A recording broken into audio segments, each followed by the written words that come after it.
I will literally watch bad trailers now and be like, God, I hope that he doesn't make me go see this movie. Like, I just have that in the back of my head now.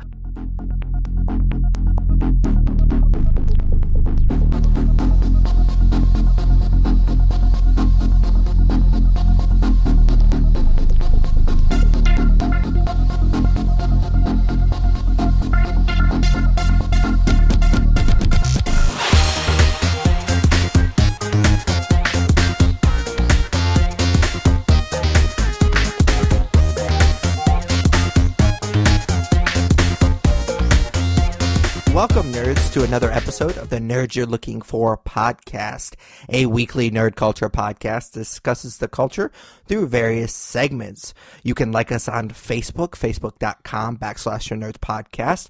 Follow us on Twitter and Instagram. They're both at the Nerds Podcast.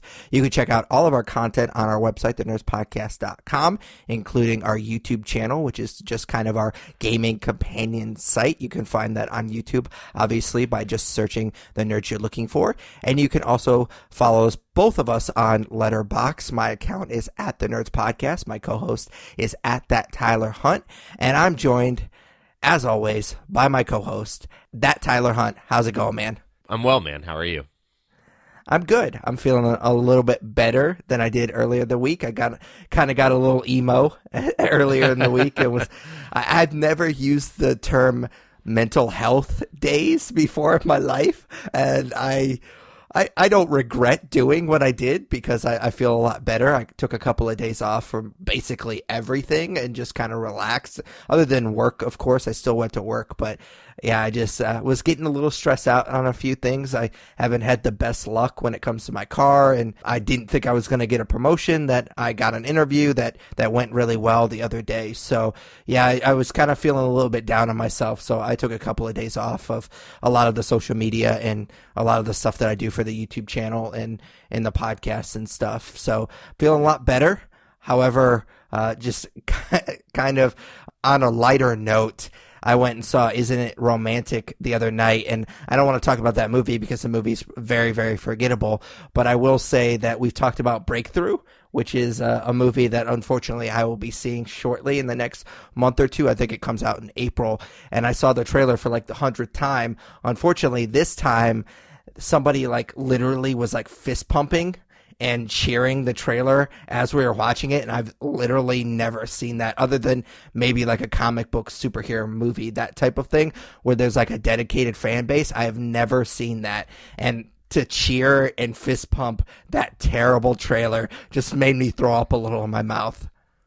Yeah, that's awful, man. I don't know who's that bought into that movie. I guess some religious nut, but I had a similar trailer reaction yesterday whenever I saw the movie I'll be talking about for what I'm into. They showed the trailer for Little, which I think we talked about it for Trailer Trash, right? So we've talked about it on the podcast. It's the movie where the female CEO of a company wakes up in a child's body, and it looks really, really terrible. And the amount of laughter that I heard during that trailer yesterday will haunt me for the rest of my life. It was so over with the crowd. I don't get it, man. Yeah, it was kind of funny because while we were driving to see Isn't It Romantic, I was explaining to my wife about how, because we have this Rotten Tomatoes film bet punishment that you've put me through, I will literally watch bad trailers now and be like, God, I hope that he doesn't make me go see this movie. Like, I just have that in the back of my head now. And so I was telling her a couple of trailers that I hoped that you wouldn't see. And I mean, of course, we've already talked about Little, and we talked about how you can't make me see this movie because it comes out at the same time as Breakthrough. We had that conversation. But my wife did something that I was so disappointed with her. She was like, I'd probably go see that movie. That sounds interesting. And then of course we saw the trailer as well, and she kind of like nudged my elbow and like gave me a thumbs up, and I was like, you're so disappointing right now. Yeah, so I don't know, man. I've not made it into May yet, I don't think, with the movies that you're gonna watch. I was kind of browsing IMDb this morning to see what's coming up after May and the rest of the year, and I'm the opposite. So when I see a bad trailer now, I get kind of excited because I'm like, there's the potential of Pat having to watch this and do a review on the Facebook page for it. Yeah, so there's one that I have seen a couple of times that comes out in May, and I'm just keeping my fingers crossed that you don't see that trailer because it looks so fucking stupid. I'm not even going to give you a hint on what it is because I really don't want to see it. You shouldn't. Although I am starting to get a little in my head. I mean, we were talking before the podcast, like how many movies you're watching a week, and you're on pace to watch like 100 movies this year in theaters or something crazy. And for me, I'm going to start getting in my head where I don't want to make you go see a movie that you would have seen anyways. So I've got some stuff to navigate. Like you saw How to Train Your Dragon 3, and not that that's a bad movie to go see or a movie that I would make you go see for this punishment, but it's not something that I expected you to necessarily go see. So I just got to avoid movies like that. In your defense, or to your credit, I guess, What Men Want and Medea, which I'll see next week, aren't movies that I would see anyways. Like I'm literally trying to see pretty much everything, but Little would have been the exception. Breakthrough would have been the exception. Medea definitely would have been the exception. So, I mean, you've picked really good movies so far, but we'll see if that continues. Yeah, but if I hadn't picked, if What Men Want hadn't been out this month, I probably would have picked Isn't It Romantic, and you voluntarily went and saw that. So, in retrospect, it was a bad movie, and I really thought it could have been better. I liked the meta rom-com aspects of 500 Days of Summer, even though that movie is a lot more subtle and not in your face about it, and obviously Isn't Romantic much more heavy-handed when it comes to that stuff.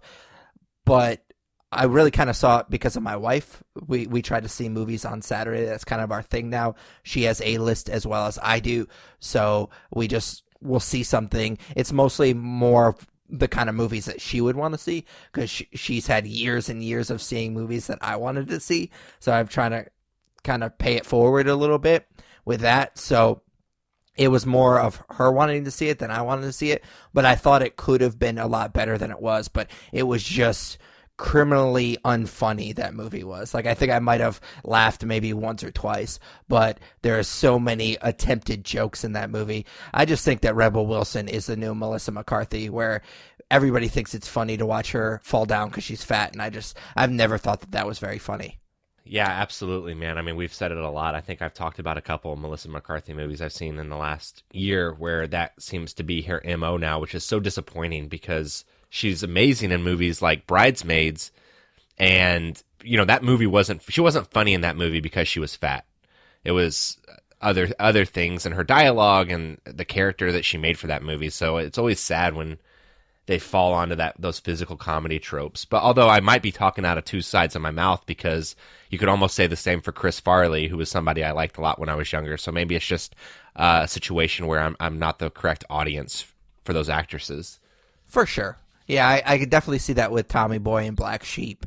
A lot of that comedy, especially with Black Sheep, where he falls down the hill or whatever. Like, I remember laughing a lot as a kid, and I still have really fond memories of those two movies. Obviously, Tommy Boy being the more famous of the two, I believe, and probably the movie that I've seen the most of the two of them.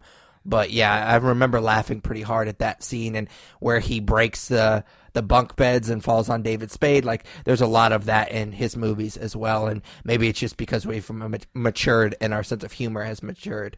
I don't think I'm kind of laughing thinking about the bunk bed scene in that movie. So maybe I'm not matured as much as I would like to think I have. Oh yeah, we still make plenty of dick jokes on this podcast, so maybe that remains to be seen. But yeah, if you're ready, let's go ahead and jump into this episode. Yeah. So we basically just check in with each other at the very beginning. We break these episodes down into segments, and the first segment is just called What We're Into. So what are you into this week? So I mentioned seeing the trailer for Little yesterday whenever I went and saw a movie that I was going to talk about for what I was into, and that movie is Fighting With My Family, which is the WWE movie that's getting a lot of great reviews right now. So I've talked about it on the podcast before, and I won't get too far into it, but I did used to be a pretty big wrestling fan in junior high and freshman year of high school. It was a situation where I watched it every week. I was super into it, super into the pay-per-views, and I knew that it was at that point kind of becoming something that society was kind of turning its back on a little bit. Like people had, like there was that span of time in the 90s where it was super popular, and then whenever I got into it was whenever it was becoming less popular, and people were kind of deciding that, hey, it's fake and it's dumb, and we'd rather watch real men beat the shit out of each other in MMA instead of something that's fixed like the WWE. And so it wasn't something that I was very outward about. It was funny, I was actually teased in middle school by a few people when they found out I liked wrestling. So it wasn't something that I was ever super proud of, but it was one of those things that really fueled my nerddom in a way at a younger age. So with that being said, like I haven't been into wrestling since probably freshman year of high school, but it does kind of hold that place in my heart where if a movie like this were to come out like it did, I would go see it. So if you're completely oblivious to what this movie is, it's directed by Stephen Merchant and is produced by Dwayne Johnson and follows the journey of a woman named Saraya. They say it in the movie a bunch, and I knew I was going to fuck it up whenever it came time to talk about it. So Saraya, is that right? You saw it, right, Pat? I did see it, but I don't remember because she changed her name like 6 times in this fucking movie. Yeah, I mean, I could just call her by her ring name, which is Paige, which is what I might do. So her real name is Saraya, though, and she tries to become a professional wrestler with the WWE. It stars Lena Headey and Nick Frost as Paige's parents. Jack Loudon plays her brother, and Vince Vaughn plays the WWE performance coach that decides to, like, who makes it to the main roster, and he develops this talent for the WWE. And then Dwayne Johnson also pops up in a couple of scenes. So the one thing I did leave out in my synopsis, and as you can imagine, given the title of the movie, it's one of the biggest plot points, is that Paige comes from a family of amateur wrestlers that put on small shows in England, and that wrestling is, like they say in the movie a few times, basically in her blood. So the family is definitely rough around the edges, but it's this relationship and the demeanor of the family, like just kind of being hardcore people, that makes the movie work. So there's definitely drama to the story, especially when there's a falling out between Paige and her brother. But the movie does a really good job of keeping things lighthearted whenever it's digging into the family dynamic in a situation like this. So with the story, I do feel like a few things felt really forced and probably weren't representative of what actually happened with Paige and her WWE career. And I definitely get that those things happen in the movie for a dramatization, but it took me out of the film a little bit. So, for example, I highly doubt that The Rock played any actual part in Paige finding success in the WWE or personally calling her family at any point like you see in the trailer. But given that he's a producer and a huge star, you've got to have him cameo somewhere. So that's the route that they decide to go. So, you know, after the movie was over, I actually got on YouTube and watched Paige's first appearance on television for the WWE. And they play up this huge angle in the movie about her freezing up in front of an audience, but that actually never happened in her debut. So it's kind of like the problems I had with Bohemian Rhapsody. Even though that movie did it on a much bigger scale, it's hard to take liberties with a true story when there's a lot of the original story that was actually filmed, and there's video proof that you can go and look at and how something actually happened, which is exactly what happened here. So I did think that the performances in this movie were really good. Nick Frost is definitely a standout, but I also have a soft spot for him, so he can kind of do no wrong anyways. But the rest of the cast that plays the family is also pretty great. And then, like I previously mentioned, this movie is legitimately funny in a few parts and tells a pretty interesting story. So I think I'd give it a 3.5 out of 5, and I'd recommend seeing it once it's on video on demand or streaming, even if you aren't a wrestling fan. Yeah, so you talked about how you were definitely a wrestling fan growing up, and we've had this conversation on the podcast before. I really wasn't. Most of my wrestling knowledge comes from playing Warzone and WrestleMania on the N64 as a kid. I love those games. I actually still own Warzone on the N64, even though I don't really play my N64 that much anymore. And so all of my wrestling knowledge comes from those two video games, and I was never really a huge fan growing up. So I went into this movie with very, very low expectations, and I think after I got out of this movie, I kind of just assumed, like, hey, I don't really like wrestling, and I really enjoyed this movie. So I feel like people that actually did enjoy wrestling and know some of the more of the backstory and have seen Paige wrestle before in the WWE would enjoy this movie a lot. And it never occurred to me that you actually, it sounds like, I mean, even though you did give it 3.5 stars and you did enjoy it, some of the movie taking liberties with the actual story did bug you a little bit, and that never occurred to me because I never felt that during this movie. Now I care a lot more about Queen and their music than I ever will or did about wrestling. So that's why I had so many problems with Bohemian Rhapsody, which that was probably the best way I've ever said those two words back to back. That's kind of been a running theme. I don't know why I make myself say it so much, but I just never cared that much about the backstory of this movie to really care that, yes, I knew in the back of my head that they were drumming up the drama for the movie. And I 100% agree with you with The Rock. There's no way that he played the role that they play in this movie with her career. But I did like some of the family drama. I thought that was done really well. I thought that there was a surprising amount of wrestling, even though it's a wrestling movie. I expected there to be more melodrama, and there is a little bit here and there, but I did buy into some of the family stuff. But there's more actual wrestling in this than I actually thought there would be. I thought that was going to be kind of just a backdrop to this very melodramatic story, and there wasn't as much of that as I thought there was going to be, so I was pleasantly surprised.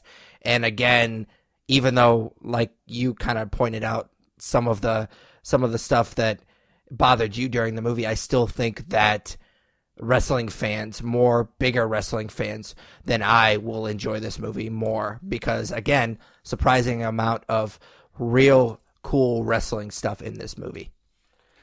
Yeah, I always appreciate a movie that's about professional wrestling like this or like The Wrestler, because everyone's go-to when they find out somebody likes professional wrestling is, it's fake, right? And I think it's something that's pretty obvious, and there aren't a lot of people that watch it and think that it's real. At least I would hope not.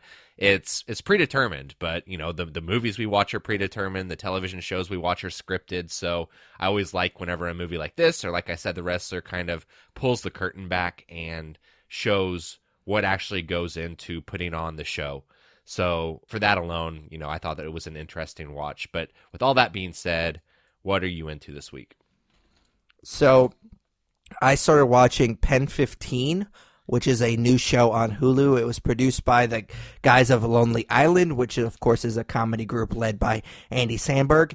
This show, Pen 15, was created by Maya Erskine and Anna Konkle, who also star in the series. They star as 13-year-old versions of themselves in early 2000. And the way that I've described this show to a few other people is, if you take Big Mouth meets 8th grade, this show is a great mix of that awkward comedy we get in 8th grade, but also has the heart and the great themes that Big Mouth touches on. Where 8th grade was about growing up in the modern age, Pen 15 is about growing up in the age group that I am, the time period that I grew up in. And my friends and I actually did the Pen 15 thing, and we thought we were real funny. We would always ask people if they wanted to be in the Pen 15 club. And of course, the person, because it's so stupid, the person that would ask us, what's Pen 15? And then we would write it on their notebook or whatever, or their book cover, when book covers were still a thing. I'm assuming they're not. And then we would laugh because it looks like they wrote penis on their notebook, which is not a funny joke at all. But that was actually what kind of brought me into this show. I was like, oh, so there's a show called Pen 15, and I immediately got the joke. And even though it's a really stupid joke, my wife didn't even understand it, and she's a couple of years younger than me, but it still should have been a joke that she had heard of before.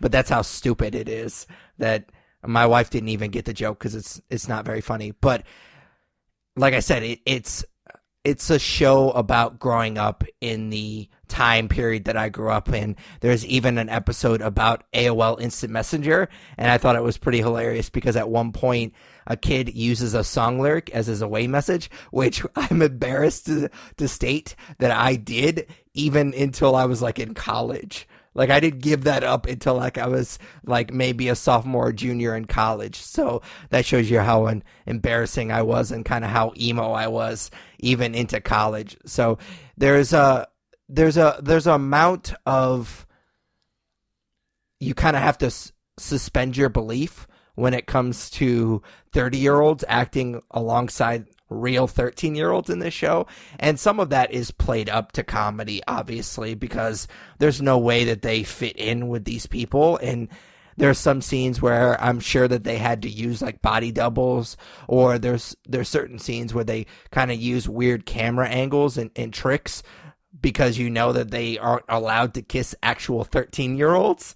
And so there's a couple of scenes where they have to in the show, and they use weird camera tricks and I'm sure body doubles as well. I didn't look that up, so I'm not sure if they really did or not, but it seems like they would have to. So yeah, I don't want to interrupt you, but if you actually watch the credits, at the very last title screen of the credits is adult body doubles were used in some scenes. Oh yeah, so they 100%. Yeah, because I assume that there was rules against 30-year-olds kissing 13-year-olds, and I was actually surprised that some of the kid actors in the show weren't bad. I mean, there was a few exceptions where some of the smaller parts, I was like, yeah, you're not very good. Like, you're not going to go anywhere as far as an adult actor because you're not great. But I did think that some of the kid actors, because there's a lot in the show, I thought that they did a pretty good job.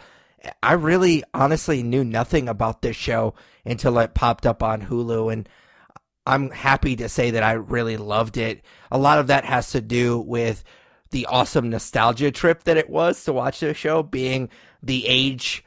I mean, basically, like I said earlier, they are growing up in the same time period that I grew up in. I think I'm almost exactly the same age as Maya, the real life Maya, in this show. I think we're pretty close to each other in age. So, it was a pretty cool nostalgia trip, but it's also really funny at times, that awkward funny that you see in 8th grade. Plus, it had a lot of heart and it had a lot of things to say. And so I really, really loved this show.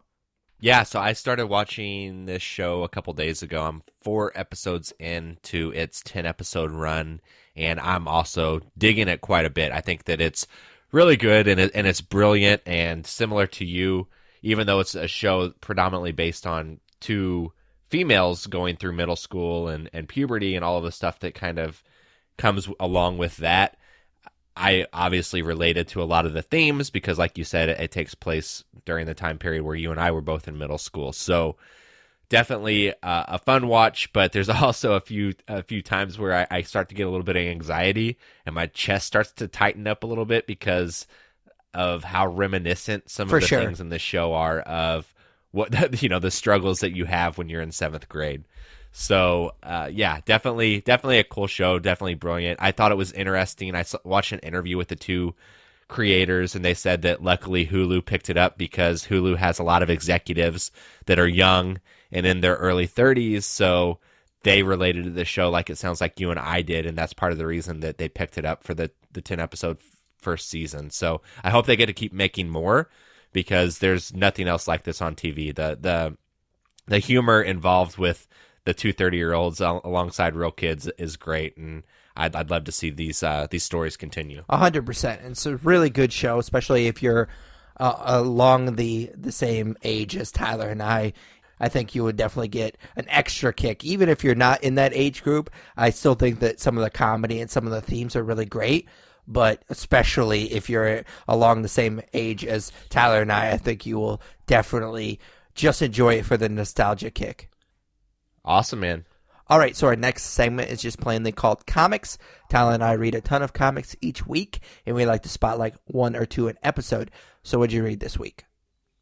So I read Hit Girl in Hollywood, which is a #1, but it's basically they're billing it as the 2nd season of the series. So I think I talked about either Hit Girl or Kick Ass a few months ago when Mark Miller kind of relaunched those, and I honestly fell away from reading them, but I knew that I'd pick Hit Girl back up once this story arc started because it's written by Kevin Smith, and then the artist on it is Pernille Oram. So they call part one of this series Silent Era. So it didn't click for me why this was named Silent Era until I finished the issue. So Kevin Smith is known for being wordy, which is part of the reason why I love him so much, but this comic contains one word bubble in the entire issue, and it comes on the very last page. So it's very much like his character Silent Bob. It's almost exactly like the name of his stand-up special last year, which was Silent But Deadly. So what this comic lacks in words and thought bubbles, it absolutely makes up for in action and a story being told through art alone. So to sum up the plot of the issue, it starts with a school shooting, which Hit Girl comes in to save the day. The action piece takes place in a library, and it's a bit jarring, actually, because while Hit Girl does save the day, you see a student get shot in the face by the assailants, which is obviously a scenario that may be a topic of debate, I guess. It's uncomfortable, but it's probably supposed to be pretty uncomfortable. But that basically sets the tone for the rest of the comic. They don't pull punches in this issue, and they embrace the violence like Hit Girl is known for. But basically, plot-wise, once the fight's over, Hit Girl finds a book in the library based on her, and there's a sticker on the cover of the book that says that it's soon to be developed into a movie. So then this takes Hit Girl to Hollywood, where the issue closes, but not before she stabs a sexual predator in the head on the plane ride over. So it's kind of funny because of how similar it is to Jay and Silent Bob Strike Back. So Mindy McCready finds out that Hollywood's making a movie about her, and then she decides to go there. I mean, you don't know at this point if she's going there to stop the movie or not, but I'm eager to see how it plays out. And then, like I was mentioning earlier, there's hardly any dialogue in this issue, so the story highly relies on the artwork to tell the story. And I've got to say, this is some of my favorite comic book art in a long time. So you may or may not know the name Pernille Oram, who, like I said, is the artist on this, but she's been on Batman before, so I was kind of familiar with her going into the issue. And she's basically best known for being behind the artwork of the DC Girls animated show. And then she's also done art for Marvel and Disney as a freelancer. So as you can imagine, her drawing is very cute and punchy. And, you know, it's also beautiful, but it's kind of more in an orientation that's maybe made for kids, I guess you'd say. But, you know, seeing Hit Girl drawn in that style kind of makes sense, but it's still jarring to see her stab people, slice off heads, and toss throwing stars into a guy's dick in this art form, which is pretty interesting. It's kind of perfect, and it adds a huge charm value to this comic. So with all of that being said, I'm obviously recommending this book. I think that this arc is only planned to be 4 issues, so it's a minimal investment for something that looks to be a lot of fun, if the first issue is any indication. So it does feel very odd to me, and maybe, I mean, you did kind of touch on how the story is very similar to Jay and Silent Bob Strike Back, which kind of makes sense to me, but it does feel kind of odd to me at the same time that you would hire somebody like Kevin Smith to do a book like this and have him give one word bubble. Now, I get that there's more to writing than just writing the dialogue.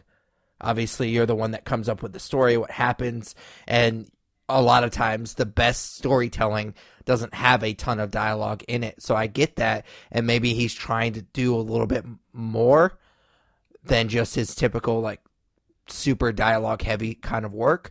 But at the same time, it just feels odd that they would get somebody like that that's known for being super wordy to have one dialogue bubble in an entire issue. Yeah, I mean, I don't obviously know the ins and the outs of it, but I'd imagine that was a creative decision on his part. For sure, but it just seems odd. For sure, but I would definitely recommend it. Like I said, it's definitely a fun read. So, what did you read this week? So I did something similar that I did last week. I read Umbrella Academy Volume 1, which is called Apocalypse Suit, which this comic was written by Gerard Way, who was the former lead singer of My Chemical Romance, and the artwork was done by Gabrielle Ba. So like I said, I did this last week. We reviewed Alita Battle Angel for our main topic, the movie adaptation of the comic book, which I will say, just kind of a side note, someone commented on our video for that episode. Someone on YouTube commented on our video for that episode, and they definitely agreed with your assessment, Tyler, that my word choice was not great. I think that I was called a self-entitled idiot or something along those lines. So I did get kind of a kick out of that. I did troll him a little bit, or her, I'm not sure. But I did troll them a little bit, and I may have said that I was leaving the podcast, that they were right, and that we had a good run, and that I was now leaving the podcast, which, of course, I'm not going to do. I just thought that I would point that out. But I bring that up because I did, of course, the same thing I did last week, where I watched the thing that we were reviewing for our main topic, and then I was intrigued by it enough that I went back and started reading the source material. So, like I said, this was written by Gerard Way, who was the former lead singer of My Chemical Romance, which is a band that I've always had kind of a mixed relationship with, or mixed feelings about the band. So I've always been much more of a fan of his storytelling than necessarily his music, but I will admit that I am a fan of his music for the most part. I know that one of the biggest arguments that we had when we first started hanging out was the fact that you hated that I actually liked My Chemical Romance. I remember distinctly that we had an argument while we were working together one night, you busting my balls because I liked My Chemical Romance. Like, I had him listed as like one of my favorite bands on Facebook or whatever. I can't remember the exact conversation. You busted my balls pretty hard about that. So that was kind of the beginning of our disagreements as far as music is concerned. But I will say that their last album together before they broke up, Danger Days, was really, really good. So as much as you can shit on My Chemical Romance, I do think that their last album together was a really good mixture of his storytelling and actual pretty good music. So I will say that. Unfortunately, they broke up shortly after that, and I think he went solo for a bit, but I didn't actually fucking listen to any of that. So I will say, as far as the Umbrella Academy is concerned, there are certain types of stories that you can tell with comics. And I think this is definitely one of them, because as a medium, you can get weirder with comics, because I feel like you can take more chances, because most people that read comics are expecting that kind of stuff. We're hardwired to expect weirder stories and not to roll our eyes. I think the general public, if this was your first book, let's just say that you watched a Netflix show that we will be reviewing later in this episode.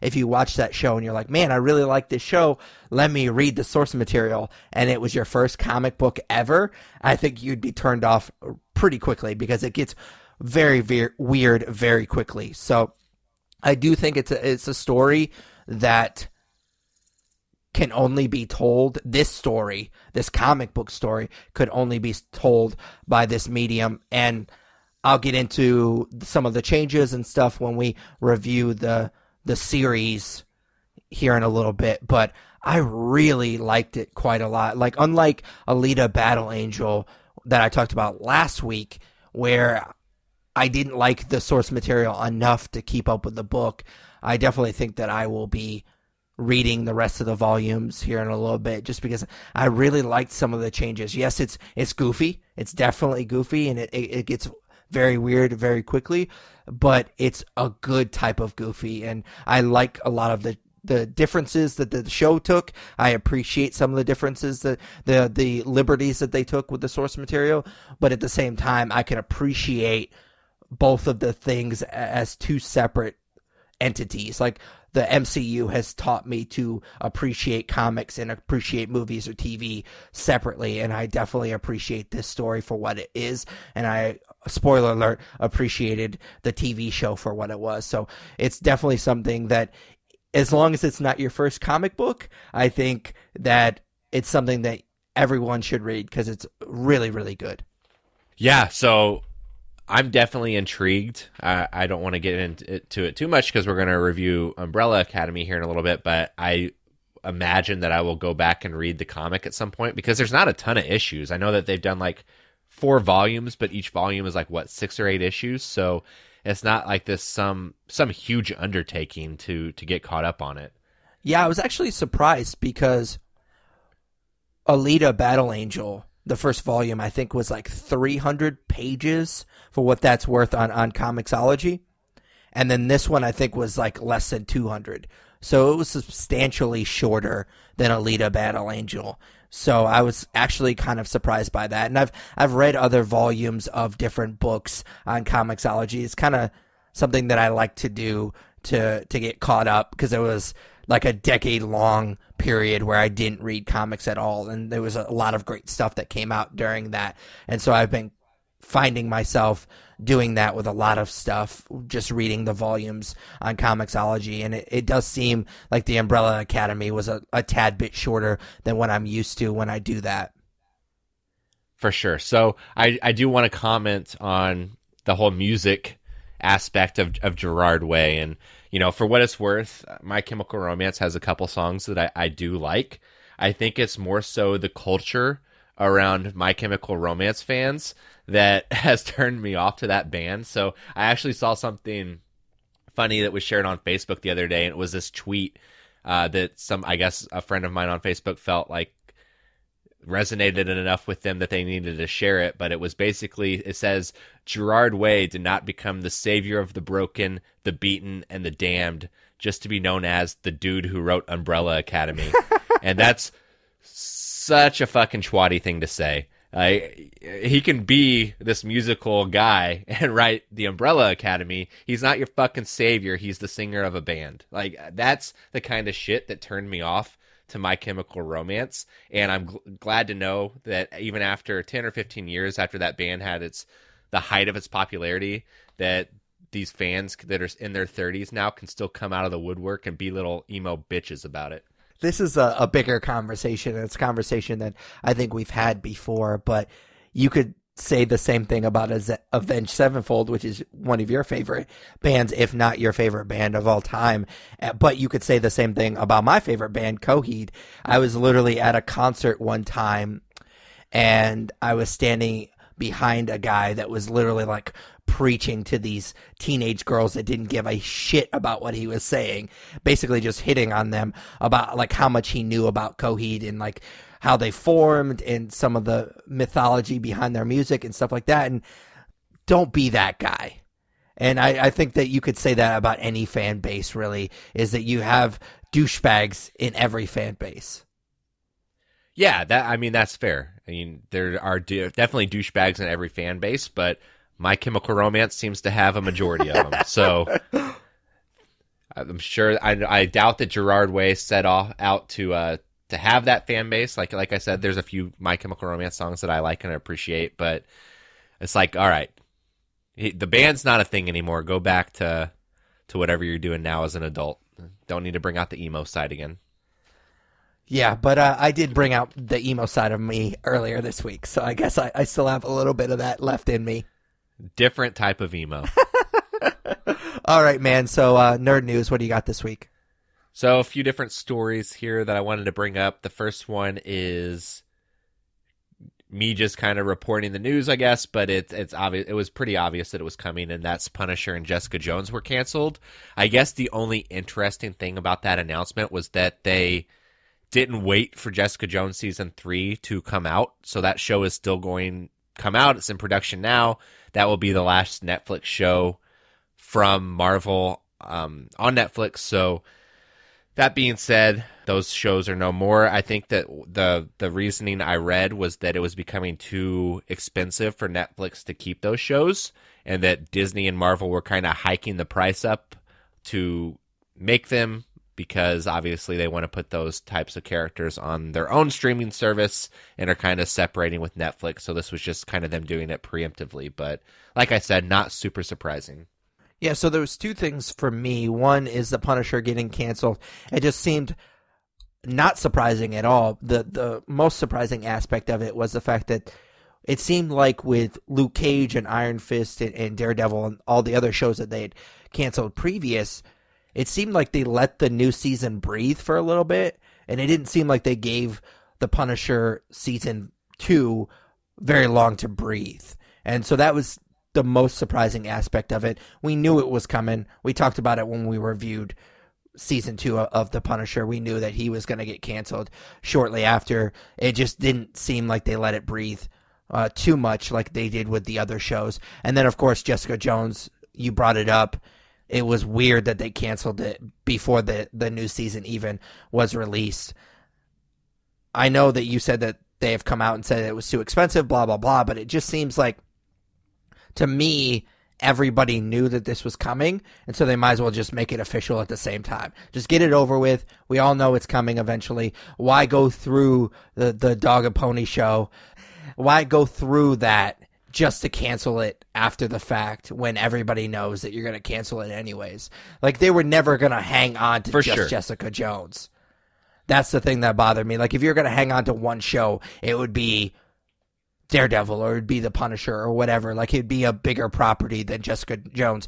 Not to shit on that character, but we all know that she wasn't going to stick around if they were going to cancel Daredevil. So why even go through the facade of pretending like you weren't going to cancel it? So I get that. It's very weird knowing that show's dead on arrival before we even see the last season.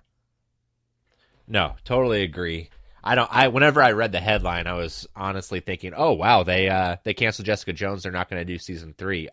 But that's what's interesting for sure is I don't even know if that show started filming yet, and it already has this shadow hanging over its head, but whatever, man.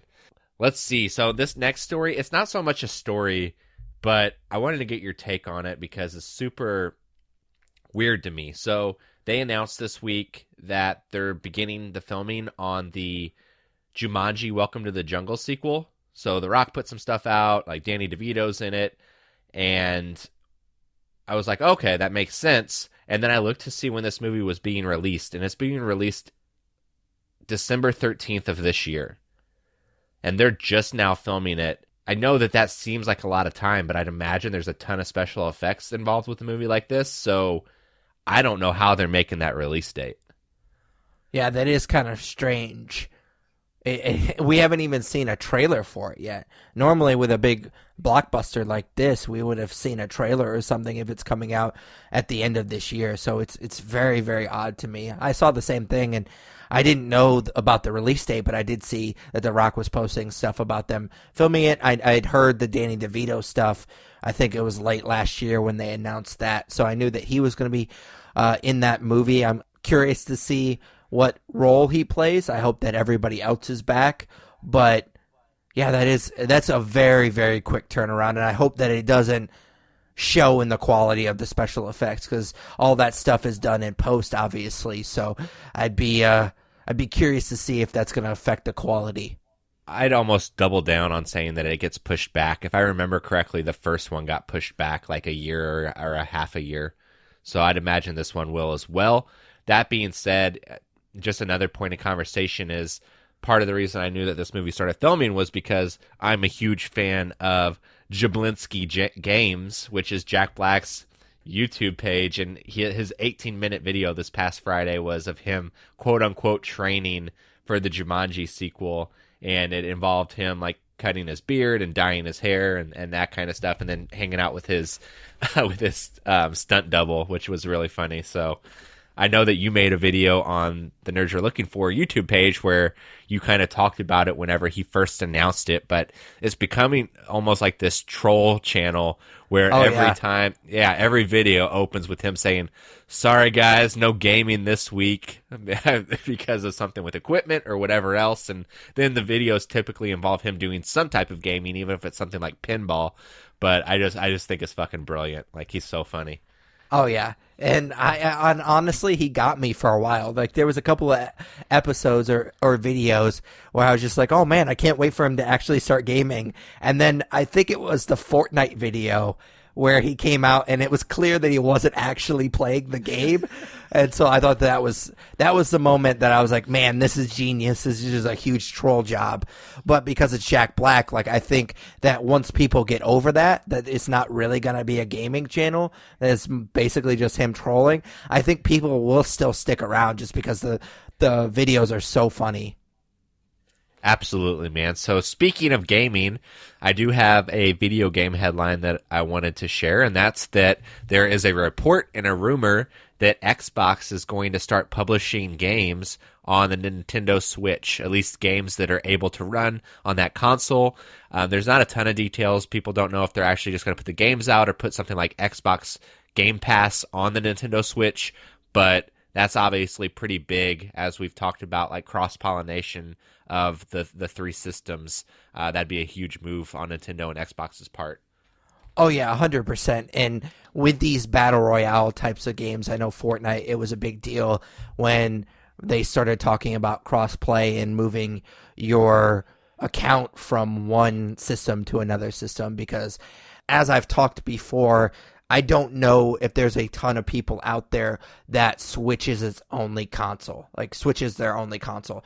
I think that a lot of people are like me, where they have a Xbox or they have a PlayStation 4, and they also have the Switch for their more mobile type of games. Of course, you have the Nintendo exclusives like Zelda and Mario and stuff like that. That's going to bring in the more casual gamers that are going to want to switch just for those exclusives.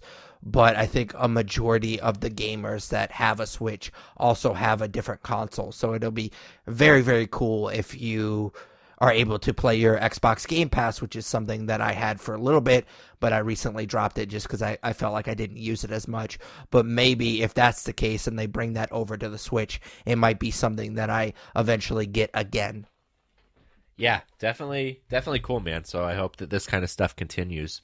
For sure. So, couple other quick stories. So, Gwyneth Paltrow announced her retirement from the Marvel Cinematic Universe. She said she'd be open to cameos if it were a situation where she'd come in for a day and film something, but she is pretty much done as Pepper Potts. Not that she's done a lot as the character since Iron Man 3, in my opinion. That being said, I wonder if this is any indication of something that happens in Endgame. Yeah, and I know that a lot of people are talking about that, but honestly, she never really brought a whole lot to the MCU for me. I mean, I liked her character arc in the Iron Man movies, and it definitely helped those movies hit on an emotional level, but I have a hard time separating how just crazy I think she is in real life. And I know that they shit on her a lot in a podcast that we both listen to, Hollywood Babylon. So I'm not going to rehash some of the jokes that they've made, but it's hard for me in those movies to think of her any other way than the crazy goop lady. So I'm kind of glad, because that's one less distraction I'll have in my favorite movie franchise, or one of my favorite movie franchises. Plus, you look at like Infinity War, there's no way that she spent more than a couple days on that set for the small part she had anyways. So, for sure. Not a huge loss. Last story I have kind of ties into Fighting with My Family, which I talked about earlier, and that is a pro wrestling movie. Chris Hemsworth is going to play Hulk Hogan in a Hulk Hogan biopic. Brother. Yeah, so it's weird that we're getting that, especially after all of the controversy surrounding him a couple of years ago. So I'm surprised that we're getting a biopic, but I think that he's going to do an awesome job. He's definitely, because he's in a lot of these blockbusters, I think that sometimes he's underrated as an actor, and I think we see a lot of that in Thor Ragnarok, where not that I think the Hulk Hogan biopic is going to be more comedy than just a straight up drama and biopic, but I think that he's proven that he can play a lot of different types of characters, and he certainly has the body to play a pro wrestler. So I don't want to say I'm excited, because I don't really give a shit about wrestling, but I hope that it does something like the Giant documentary or Fighting with My Family did for me, where even though I don't care about wrestling, maybe I care about this movie. Absolutely, man. I'm in the same boat. I loved Hulk Hogan when I was little, but he's obviously had a lot of controversy in the last few years with like the sex tape and his trial against Gawker. And then I think that there was like a recording of him saying the N-word at some point. So he's definitely fallen from grace a little bit. So I'm curious to see how they do this, but I think it's going to be funny to see Chris Hemsworth playing him and doing that For sure. accent. So that is all I have for nerd news. All right, so like I teased earlier in the episode, we're going to be reviewing the new Netflix series, The Umbrella Academy, which was created for TV by Steve Blackman, who was a writer for Fargo, and he also created with a guy named Jeremy Slater, who worked on terrible films like Fantastic Four, the most recent Fantastic Four, and Death Note. And of course, it is based on the comic series I discussed earlier. And it revolves around a group of people who were adopted by a billionaire after they were birthed under extraordinary circumstances. That billionaire discovered these children have superpowers, and therefore they spend their childhood training to be superheroes. And after years of family infighting, the group reunites after their so-called father dies under strange circumstances. So I didn't read the comic beforehand, before watching this show, so I really didn't know anything about this show. I read a few of Way's books, comic books, through the years, but didn't really like them enough to stick with them. Apparently, I was reading the wrong book, because I really enjoyed The Umbrella Academy, at least the first volume that I read after watching this show. And then what really pulled me into this show was just the trailer looked really cool, and I have a lot of faith in Netflix doing comic book TV shows. So it was one of those rare times that I actually watched something based on a comic book with no intention of talking about on the podcast, because I actually started watching this show and we hadn't decided that we were going to review it. So I had little expectations going into it, and I went in really completely fresh, and it's always refreshing for me to do that. Yeah, I mean, I went in pretty fresh as well. I had heard of the Umbrella Academy back when it came out, but it always had that negative connotation around it for me because, again, going back to the conversation we just had around Gerard Way and the My Chemical Romance fan base. But that being said, I saw the trailer for the Netflix show and was pretty excited because I thought that it looked pretty interesting. So, again, went in blind, but I had pretty high hopes. For sure. So if you're new to the podcast, we break down these reviews into different segments. We like to start off with a general overview that we call broad strokes. So, general overview of the Umbrella Academy.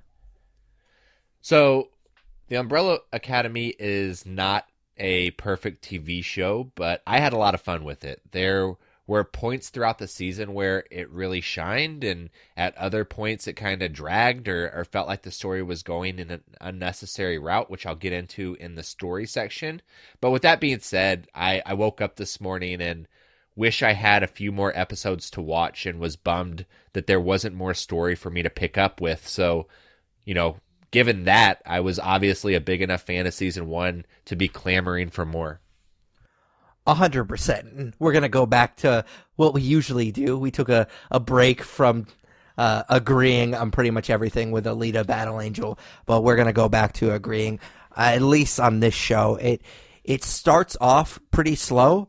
There's a lot of characters and a lot of mythology with the Umbrella Academy, and so there's a lot to unpack. And so the first couple of episodes I definitely think are a slow burn, but that being said, I think there's still enough, they sprinkle enough in those episodes to keep you invested to see where the story is going. And once it gets going, now it didn't take my breath away, which of course I'm leaning into it now, but it was definitely a show, kind of what you said, that I wanted to consume as quickly as I could, and I was disappointed when it ended. And there was definitely a couple of nights where my wife and I watched one episode too many that night, and we paid for it the morning after, being tired for work or what have you. So it was definitely one of those shows that I wanted more immediately. Like, I just wanted to binge the whole series in one night. So that says a lot about the quality of the show for sure. Absolutely. All right, so story. How'd you feel about the Umbrella Academy? So for the most part, I thought that the story was really interesting. Like we've mentioned, I've not read the comics, so I'm not sure how much they pull from the source and how much of this is original, but I think the family dynamic of the show is what makes it work, and it's what makes it interesting. So you get to see the complicated and dysfunctional relationship of these grown kids who were basically emotionally abused and who happen to have superpowers, and that's pretty interesting to me. I don't think that you need flight and tights to tell a great superhero story, which is something that we do already know and it's been done, but this show does the job really well. My only complaint, I'd say, is the line between point A and point B on this show was sometimes a little more convoluted than it needed to be. It's like it was reaching a bit for some of the roadblocks that they threw in the way of these characters, and these roadblocks that they threw in the way don't always result in a good story. So there are a lot of little examples, but a big example for me that comes to mind is not only the inclusion of the characters Cha-Cha and Hazel, but the side stories involving them after their business with the Hargreaves is pretty much concluded. These are meaty episodes on this show. Like every episode is like 56 minutes to an hour until you get to the last couple episodes, which are 45 minutes. And I think that there was definitely some fat that could have been trimmed in some places. But again, with that being said, when the show is good, it's great. And I really found myself rooting for these misfits. I found myself, as I was reading the first volume of the comic book, it felt like the show took the comic and gave it the Christopher Nolan Dark Knight treatment. And I say that is because, like I said, when I discussed the first volume of the comic book, it got really weird really quickly, and it was very comic booky. And what they did with the show is it felt like they grounded it a lot as well, as much as you could ground it, because there's literally a walking, talking ape in the show, but in the comic book, not only does he create this butler that happens to be an ape, but he kind of creates this Conquest of the Planet of the Apes type of world where there's talking, walking apes everywhere. So, and they kind of basically wait hand and foot on people. And in the show, there's only one of them that we know of so far. So there's a lot of examples of that where they take something that's kind of weird, well, really weird from the comic book, and they only make it slightly weird in the show. And I really appreciate that. And where the comic book feels more like a video game in the sense that in the first volume, there's like this boss battle in the middle of the volume. They have to go up against this supervillain before they have to go up against the big bad. And where the big bad is the same in the comic book, it's more comic booky in the book than it is in the show. And so I definitely appreciated that. And they definitely did try to do a like Dark Phoenix-like storyline with the big bad in the show, which isn't in the comic book at all. And I appreciated that. Unfortunately, some of that stuff was pretty heavy-handed, and I was just kind of waiting for that character to get where I knew she was going or he was going. So I don't want to say that they planted some stuff, but it just felt like, okay, why would they say this thing or why would they show this thing if it wasn't going to get to where I thought it was going to go? So my wife and I were both kind of just waiting for that arc to develop, and like kind of what you said, it definitely takes a little bit longer to get where we know it's going and where it needs to go. And I think a lot of that has to do with the time travel stuff. And I've made my thoughts on time travel pretty well established on past episodes of the podcast. And it's not that I dislike the genre. It's not that I dislike time travel stories in general. It's just that I don't like when movies and TV over-explain the time travel, because we don't give a shit. We just want a good story or a good movie. And I don't particularly care how you do the time travel. Just get on with it. And I don't think that the time travel was super simple in this show by any means, but they didn't seem to over-explain it. And that was a nice breath of fresh air in this show, just as far as the genre was concerned. However, one of my least favorite episodes was essentially the time travel episode with number 5 and the time travel organization. That definitely slowed down the show for me, where you talked about how it was dragging and you didn't really provide a ton of examples. That for me was the biggest example of how the show really, really drags.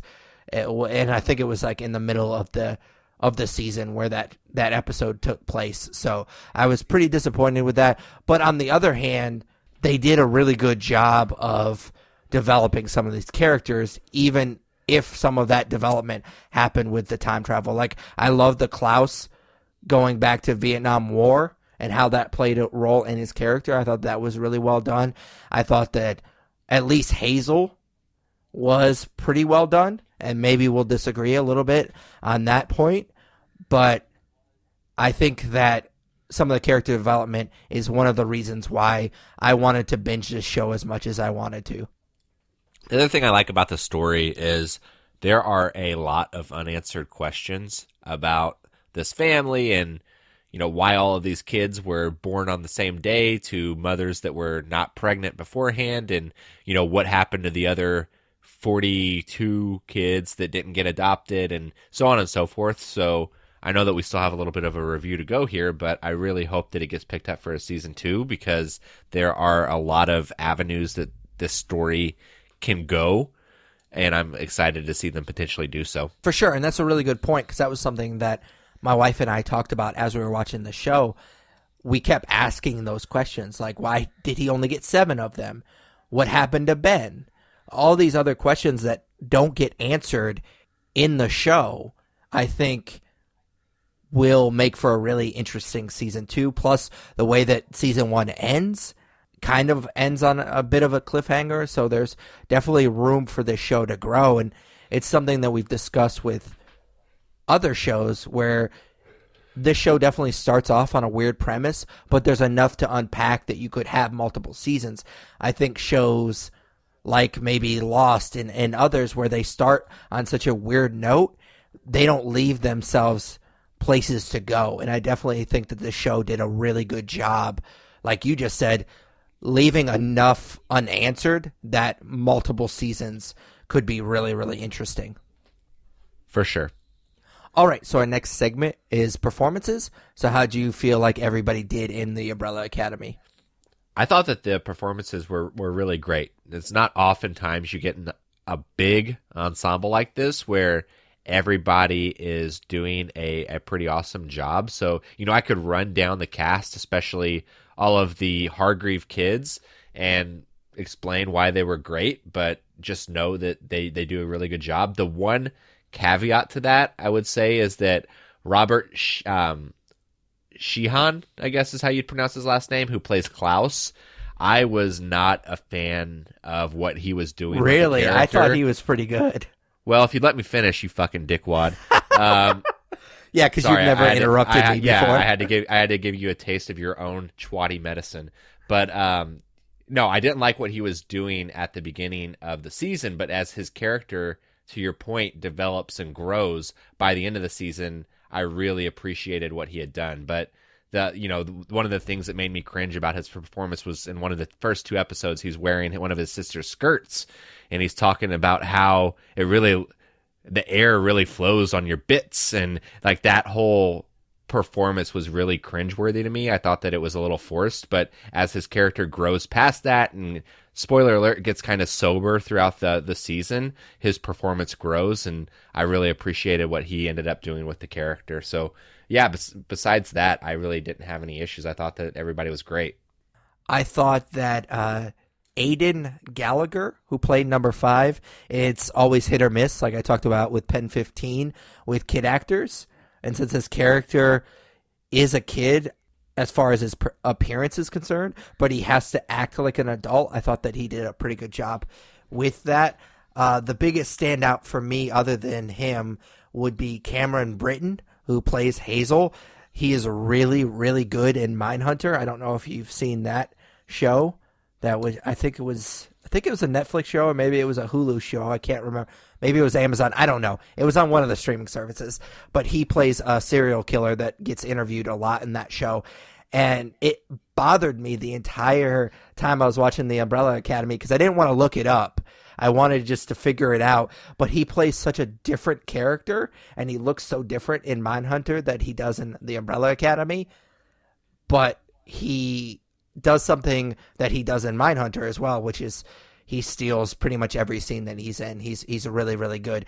It doesn't hurt that he's acting alongside Mary J. Blige, which was the kind of the sore spot for me. I don't think she's a very good actress, so it doesn't certainly hurt him and his scene stealing abilities that he's acting for the most part against somebody that I didn't think was very good. But everybody did a really good job, and I was really impressed, like you said, with an ensemble cast, not to have somebody that was just obviously the weak link. I didn't think there was an obvious weak link in this show. Perfect. All right, so as far as action's concerned, how did you feel about the Umbrella Academy? So I think that when there is action on the show, it's really good, but unfortunately, I would have liked to have seen more. I love the bank scene, especially from when they were kids, where it's a flashback of them kind of using their powers to stop a bank robbery, and I would have loved to have seen more flashbacks like that because there's just not as much action in the present day, and it's more about the family strife as opposed to them, fighting or stopping crime or whatever, which is fine, but I would say when there is action, it's really good. Yeah, and I kind of touched on this a little bit in broad strokes. It's definitely a slower burn than you would expect from a superhero show, and that works, especially with the character development, but there isn't as much action as you might expect. I will say, like, when Hazel and Cha-Cha get to the mansion, I thought that scene was pretty cool.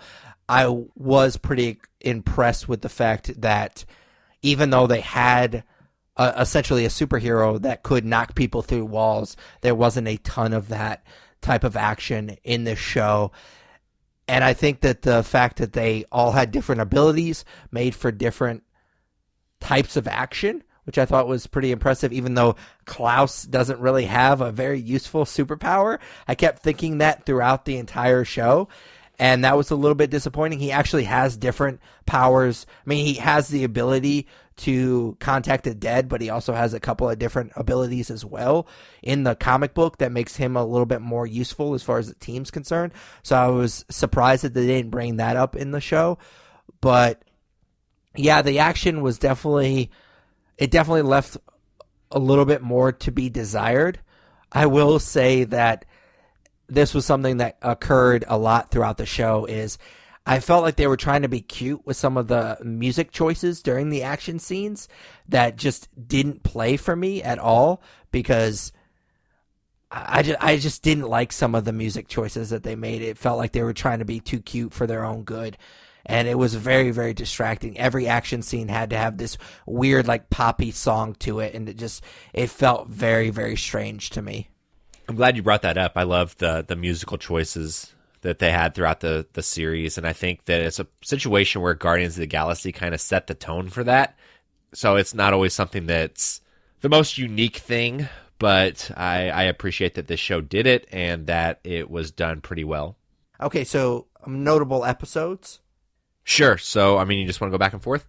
Yeah. So normally when we do a TV show, when we review a TV show, we pick two notable episodes, and then we just discuss them. Sometimes we overlap. I'm sure that we will. This time it seems like we always do. So what's your first notable episode? So I actually took the easy route with my first one and chose episode 1, which is called We Only See Each Other at Weddings and Funerals. I think that for the pilot of a show, whether it was a pilot or not, I'm sure they ordered all 10 episodes at once, but I think that this does an amazing job of introducing the characters and the strife in this family, as well as the background to their lives and powers. So I think in a portion of this review, you said that there was like a lot of exposition to learn and a lot of things to learn about the family and the characters, and that's why maybe it gets off to a slow start. But I think that this first episode, if you wanted to compare it to an issue 1 of a comic book, it does a really great job of getting you what you need to know for the most part, while also telling an interesting story and doing so in an interesting manner. Yeah, for sure. And it does feel slow for me. But like I said, I think that they sprinkle enough in that it catches your attention. So there's enough in this show, enough really interesting stuff in the show. It doesn't hurt for me that they bring in the talking, walking ape pretty early, and I'm a big fan of the Planet of the Apes, so I was immediately intrigued by this show just because I like those types of characters for whatever reason. I will say, and this is something that I tweeted out, really doesn't have anything to do with what you just said about the first episode, but I will say that Pogo, the ape in this show, the CGI looks better than anything that we saw in a movie like Mowgli, which was disappointing for sure. Yeah, I totally agree. So what's your first notable episode? So I forgot that we did this for TV series, so I forgot to write down the episodes, but I'll kind of just talk in more general terms.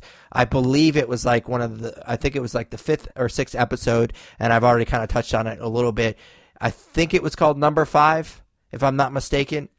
But it was basically the episode where they kind of peel back the curtain a little bit on his character. And it was the one episode where I felt very strongly that the show was dragging a little bit. So basically, they explained a lot of the time travel stuff, which, again, they didn't do it in a way that distracted me from the show or the movie like I've seen in the genre before. But it just wasn't all that interesting to me. Like I thought that they had an interesting concept there with the organization, and maybe it's something that they'll go more in depth in if they get picked up for multiple seasons, which I think they will, because people are liking this show quite a lot. But it just in the context of this particular season, it just really didn't feel like it fit, and I wasn't very interested in it. Gotcha. So my next notable episode, I think, is the episode that takes place after that one, which is episode 6, which is called The Day That Wasn't. And I didn't know that that was the title of the episode going into it. Otherwise, I probably would have been a little bit more understanding of the route that this episode goes. But, obviously you've talked about your disdain for time travel in certain regards throughout the history of the podcast. And I'm not necessarily like apologetic to time travel, but it doesn't matter to me. But whenever you use it to do something like they did in this episode, it's kind of irritating, which is, it's kind of a spoiler, but at the end of the day, this episode doesn't matter. It's completely undone by time travel. And I get the point that they were possibly trying to make in showing like this alternative future and these alternative choices that the characters would have made. But I found it to be a little bit of a cheap thing to do and kind of irritating that I spent an hour of my life watching this episode to only have it completely undone at the end of the episode by the time travel involved with Number 5.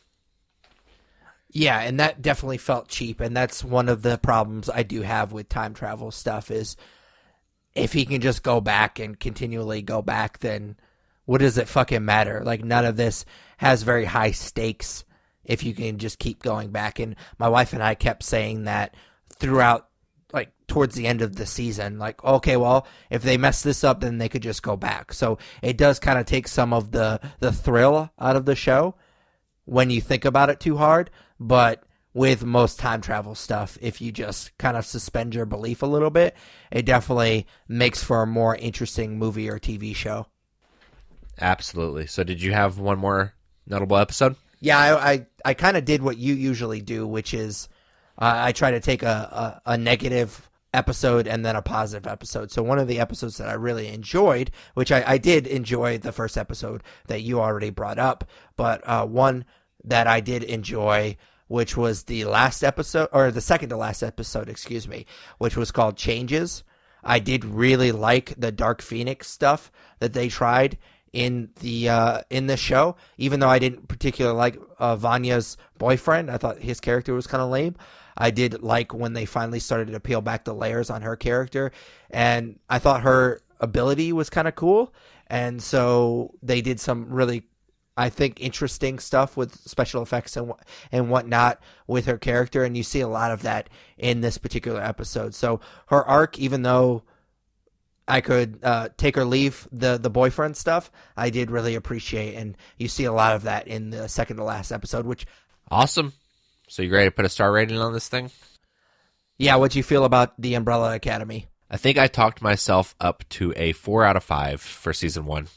Yeah, I went 3.5, just because, again, some of the time travel stuff, and the season does drag a little bit towards the middle because of that time travel stuff, that I gave it 3.5. Totally fair.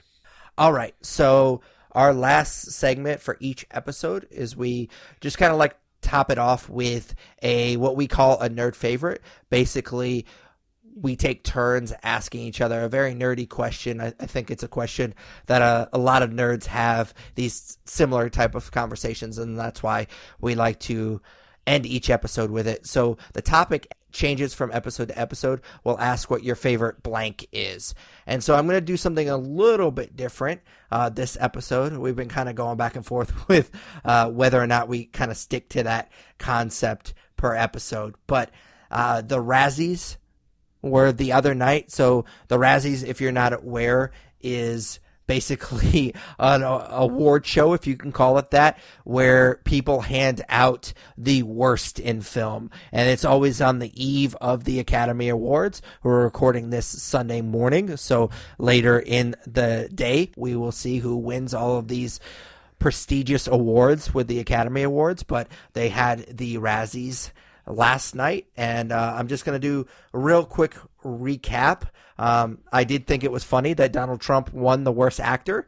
He won it for his involvement, I guess if you call it that, in Fahrenheit 11/9, which was the Michael Moore documentary about how he became president and some of the scandals that have happened since he's been president. So I thought it was kind of weird and also funny that he won worst actor. Worst picture was Holmes and Watson, which, did you see that, Tyler? I can't remember. No, I didn't see it. Yeah, so neither one of us saw it. It's definitely a movie that if I hadn't heard such awful things about it, I may have seen it. Like, I saw the trailer and it looked really, really stupid. But like I said earlier in the episode, I've been trying to see pretty much everything that comes out. So if I hadn't heard such awful things about it, I probably would have seen it. But I'd seen enough from the trailer that, yeah, I stayed away from it. I was kind of happy that Melissa McCarthy won Worst Actress for the Happy Time Murders and Life of the Party, because those are two movies that we have crushed on earlier episodes of the podcast. I think we reviewed Happy Time Murders officially, and I think Tyler talked about Life of the Party as what he was into for a past episode. So Ethan Coen, or I'm not sure, it's not part of the Coen brothers, I assure you. He won Worst Director for Holmes and Watson, and so I think that's pretty much it as far as anything that I wanted to bring up.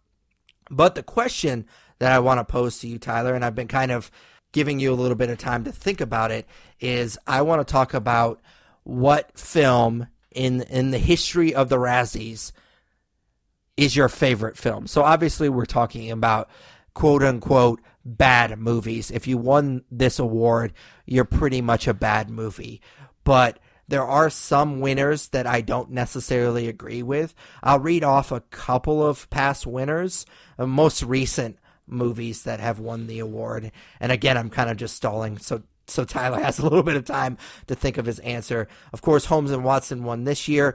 The Emoji Movie won last year, which is funny because they were put out by Columbia Pictures, so they won back-to-back Razzie Awards. And then I'm going to skip a year because I've never even heard of that film. Fantastic Four and 50 Shades of Grey both won in 2015. Saving Christmas won 2014. And then Movie 43 won in 2013. So those are the most recent winners. But the winner that I think is, well, I mean, it's my favorite movie of the movies that I know. it's not necessarily a good movie by any means. I saw it a lot as a kid, and I thought that it was a pretty fun movie and pretty cool movie. And that is Hudson Hawk, which is a Bruce Willis movie. It's a kind of a caper movie. He's a thief in terms of like Ocean's 11 type of stuff. So it's like these big ridiculous caper type of jobs that he pulls off, and it's a super ridiculous movie. It kind of makes fun of, well, it at least tries to make fun of like James Bond and those bigger caper movies. So I enjoyed it a lot as a kid. I haven't watched it as an adult, so I'm sure it's pretty ridiculous and pretty stupid.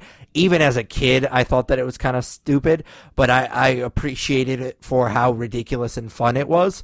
So maybe I wouldn't hate it as much as an adult, knowing that going in, because even as a kid, I thought it was pretty ridiculous. But that is my favorite movie that has ever won Worst Picture as the Razzie, or at the Razzies. Gotcha. I have never seen it or heard of it. So for me, I went through, and the Razzies started in 1980, and in every year that there's been a Worst Picture, so out of all of those, I've seen 4. So I don't have a lot to choose from here. So the 4 are Fantastic Four, Transformers: Revenge of the Fallen, Dirty Love, and Showgirls. So those are the movies that I have to pick from. So, and then they all suck. So I don't know what I'm going with here. I guess maybe if I'm like looking at this and seeing what movie I'd watch again, like it's really none of them, but maybe I'd watch Fantastic Four if there was a gun to my head. So I guess that's what I'd say. That being said, Showgirls has a special place in my heart because I used to catch that on VH1 whenever I was in middle school, and had a very similar relationship to that movie that the character in Pin 15 has, and to some stuff in episode 3 of that show. So I'll let you dig in to see what that means. But that being said, I don't think you would have to do too much digging. Yeah, I think you've made it pretty apparent. Connect the fucking dots. Yeah, I don't know, man. I guess I'd say Fantastic Four, but I think the Razzies are typically pretty spot on with the shitty movie they pick every year. Oh, yeah, 100%. And there are a lot of movies, especially the earlier movies, that I've literally never even heard of because they came out before I was even born, and they were probably trash, obviously, to win a Razzie. They were obviously trash, and so there was no reason for them to be on TV or be promoted or anything. So after I was born and kind of growing up the movie buff that I am, I just never even heard of them because nobody ever cared to promote them, or they were never on TV or whatever. So that makes sense. I am a little surprised that you've only seen 4 of them, but yeah, that kind of goes with the territory when you have really bad movies. For sure. All right, so that's it for episode 229 of the Nerd You're Looking For podcast. Be sure, if you enjoyed this episode, to be sure to subscribe, rate, review us on iTunes, Stitcher Radio, basically any good podcatcher you use, we're on it. Check out our website, thenerdspodcast.com. Comment and subscribe to our YouTube channel, The Nerds You're Looking For on YouTube. Follow us on Twitter and Instagram. They're both at The Nerds Podcast. Like us on Facebook. You can also email us at thenerdsyou'relooking4@gmail.com. And finally, vote for us for Podcast of the Month at podcastland.com.